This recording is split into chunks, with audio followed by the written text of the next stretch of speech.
Mungu ni mkuu sana. Uweza wake ni mkuu kuliko vyote.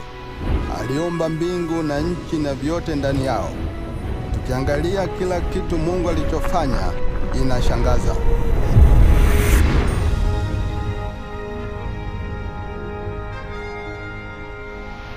Kila kitu Mungu alichoumba kilikuwa chema, chaonyesha ukuu na wema na uweza wake.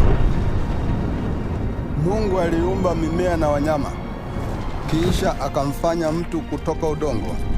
Alimpulizia puani pumzi yake na kumpa uhai. Mtu huyu wa kwanza aliitwa Adamu.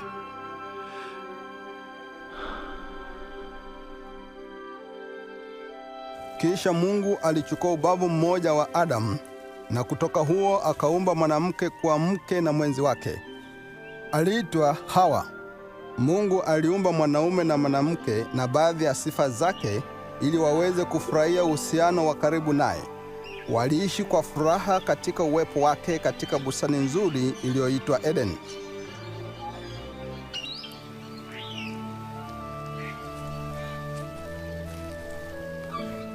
Mungu alimwambia Adamu, unaweza kula matunda yoyote ya miti katika bustani kasoro mmoja. Ikiwa utakula tunda kutoka mti huo utakufa. Siku moja Shetani alimjaribu Hawa kula tunda lile. Alichukua lile tunda kala sehemu, na pia mumewe akala. Walifanya hivi kwa sababu walimwamini Shetani kuliko Mungu. Hapo hapo uhusiano wao na Mungu ulivunjika, sababu Mungu ni mtakatifu na wenye dhambi hawawezi kuishi alipo. Hivyo Mungu alimfukuza Adamu na Hawa kutoka bustani ya Edeni. Waliteseka kwa aibu hii kwa sababu hawakumtii Mungu. Matokeo yake kwa Adamu na Hawa na uzao wao wote ni mateso na kifo. Lakini Mungu ni wa rehema nyingi. Aliendelea kuwapenda sana wanadamu. Alikuwa ameandaa njia ya wao kurudi na kuishi katika ushirika naye tena. Katika maandiko Mungu anaonyesha mpango wake wa kuokoa wanadamu kutoka adhabu waliostahili kwa kuondoa dhambi yao na aibu. Mungu alionyesha sehemu ya mpango huu kwa Abrahamu.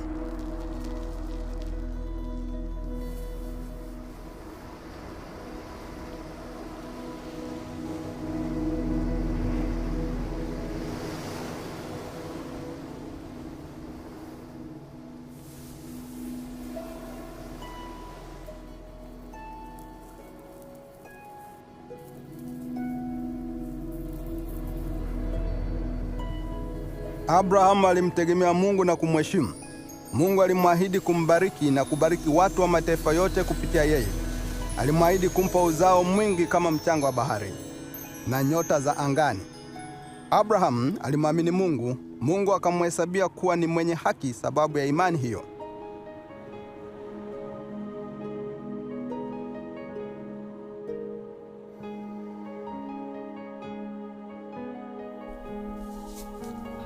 Siku moja Mungu alimjaribu Abrahamu kuona kama angeweza kumtegemea na kutii amri zake. Alimwambia kumchukua mtoto wake na kumtoa sadaka. Abrahamu alijua kwamba ilikuwa kupitia mtoto huyo mmoja Mungu alimwahidi kumpa uzao mwingi. Bado alimtegemea Mungu na kumtii. Kwa hiyo alijiandaa kumua mtoto wake kuwa sadaka kwa Mungu.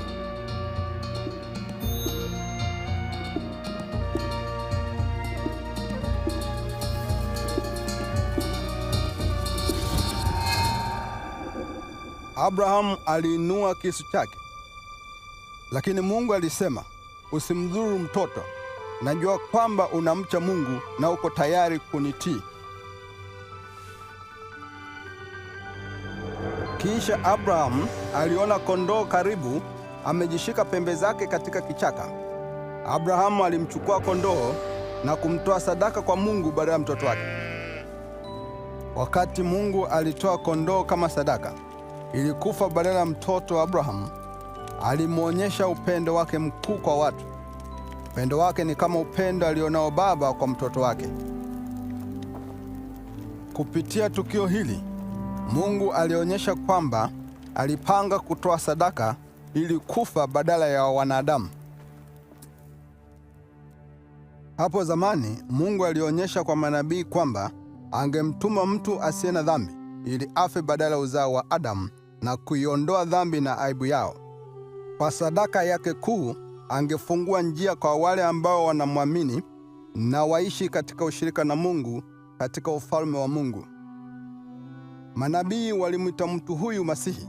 Walisema kwamba Mungu angemtuma Masihi kuokoa watu na kuwatawala milele katika jina la Mungu.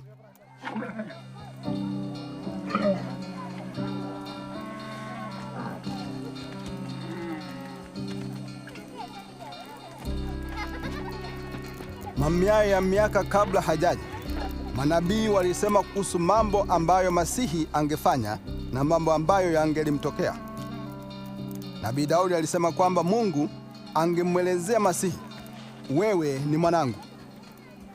Manabii walitumia jina la mwana wa Mungu kuelezea uhusiano wa karibu na Mungu na wajibu wake kama mwokozi na mfalme wa watu wote ulimwenguni. Nabii Isaya alisema, bikira atapata mimba na kuzaa mtoto. Mtoto wake ataitwa Immanuel, maana yake Mungu pamoja nasi.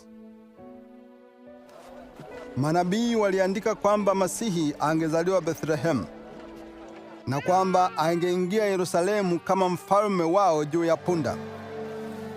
Pia waliandika kwamba rafiki wa karibu angemsaliti kwa vipande 30 vya fedha. Manabii walisema kwamba Masihi angetoa maisha yake, lakini Mungu angemfufua kutoka kwa wafu. Manabii pia walisema Masihi angekuja kama mwanadamu katika mawingu na kwamba Mungu angempa mamlaka juu ya mataifa yote milele.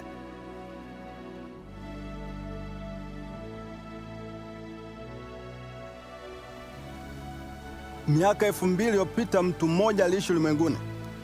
Jina lake aliitwa Yesu. Je, maisha ya Yesu yalitimiza kile manabii walisema kuhusu Masihi? Filamu hii yaonyesha Yesu ni nani na baadhi ya mambo aliyosema na kufanya kama yalivyoandikwa katika maandiko.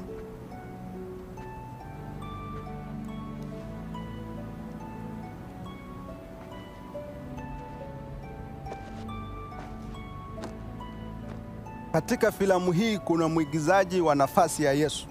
Hakuna mtu yeyote anayestahili kufanya hivi, lakini filamu hii imetengenezwa ili watu waweze kujua na kujifunza kuhusu maisha ya Yesu na kupokea baraka ambazo Mungu ameahidi.